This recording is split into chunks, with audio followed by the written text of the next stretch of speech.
So there's a rumor going around about the FNAF movie, which both makes sense to me in a way and also kind of irks me a little bit if true. It's going to sound like a weird hill to die on, but oh well, this is how I feel. Agree or don't. The rumor is that the Five Nights at Freddy's movie does not take place over the course of 5 nights. Rather, it's one long nightmarish night on the job. I even kind of imagine the filmmakers might break the entire movie up into like sequential hours on the job until the clock strikes 6 a.m. or something. I don't know.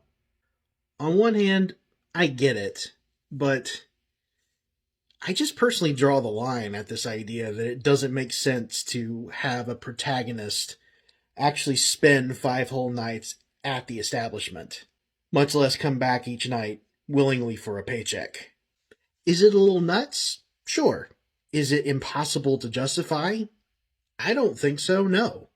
So, to prove it, I guess, I am briefly going to go over what was originally some of my own Five Nights at Freddy's movie pitch, which did take place over 5 nights.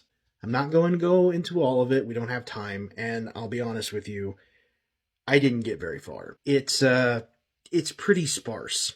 And I spent a lot of time trying to figure out how to make that 5 nights dynamic work in a movie, and I think I got it. Full disclosure, my protagonist was not Mike Schmidt. Completely different guy, original character. No relation to William Afton. That was all part of the overall story. Mostly based on the first game's lore. There was an ongoing mystery element that occurred while the protagonist was like not on the job, or was before he clocked in or after he clocked in, where he was sort of slowly uncovering the truth of the pizzeria and what had happened there. Unpaid detective work, curiosity, and all that. Intrigue.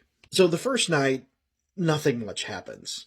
He's creeped out, but admittedly, not enough happens to really tip him off that something sinister is going on. He talks himself into thinking that, he's blowing it out of proportion, he's imagining things, so he goes home and sort of laughs it all off. Night 2 rolls around, stuff starts to intensify. Things are getting weird. He's still sort of the opinion that things are fine, but now he's not so sure anymore. The animatronics are getting more, antagonistic, worrisome. Our protagonist is now kind of suspicious, but he hasn't seen enough yet to tell him to leave his post or his paycheck. Night 3, things get worse, to the point that the protagonist basically knows he's onto something. It's a turning point. It was sort of around the midpoint reversal, so if I remember correctly. Whatever the case is, he is now for sure something is going on. But he's convinced himself that the problem must be with the animatronics programming. He's not quite to the point yet where he's considering, possess animatronic suits by ghost children. Admittedly, this part's a little bit fuzzy, but bear with me. I'm going to hit all the stuff that I can remember to recount. Around this time in the story, things start to change and to go downhill a little bit. It's the complication period for those who do Keisha Tenketsu. The protagonist goes to his bosses at the end of the 3rd day. He confronts them about the animatronics. He thinks that they're freaking out and are becoming a real safety hazard, and he wants them to be looked into. His bosses don't listen to him. They gaslight him, coerce him to be quiet. He relents because he knows no matter how much conviction he has, he needs his paycheck more. By this time, the protagonist has already been looking into the history of the pizzeria, and some of the history about the child killings is already commonplace. But now he has some extra incentive to look into it because now he knows for certain something is going on here. He does some digging, some Google searching.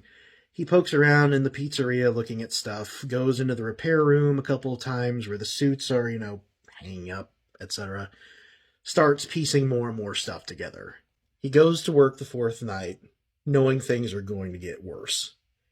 And they do. It's bad enough he almost dies.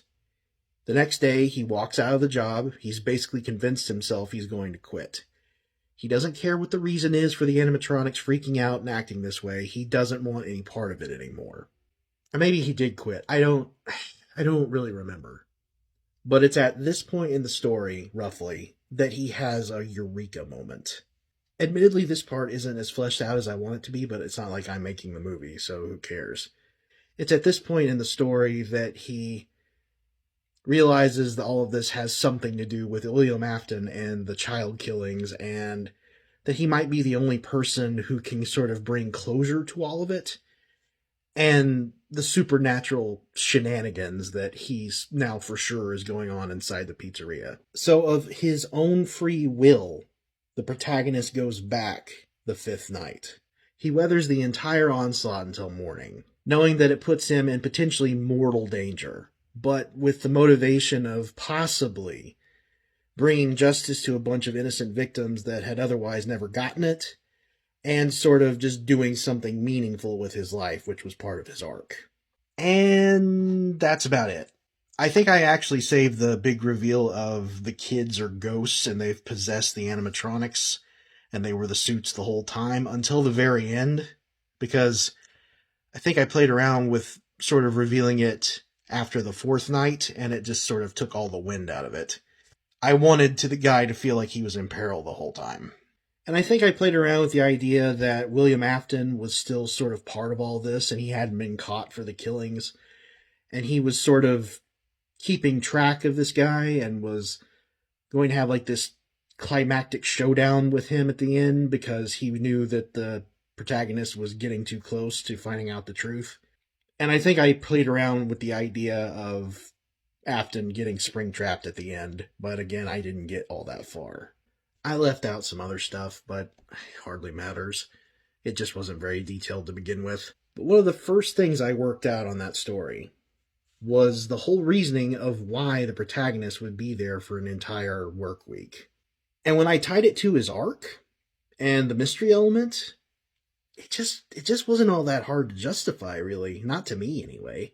And the 5-night structure just sort of lent itself well to storytelling paradigms that already exist, like the monomyth, the Dan Harmon story circle, the 4-act plot structure, like Kisho Tenketsu, like I mentioned earlier.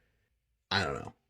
I feel like it could have been done, and I feel like it could have been done rather easily, and probably by screenwriters a lot more talented than me. Anyway, as you were.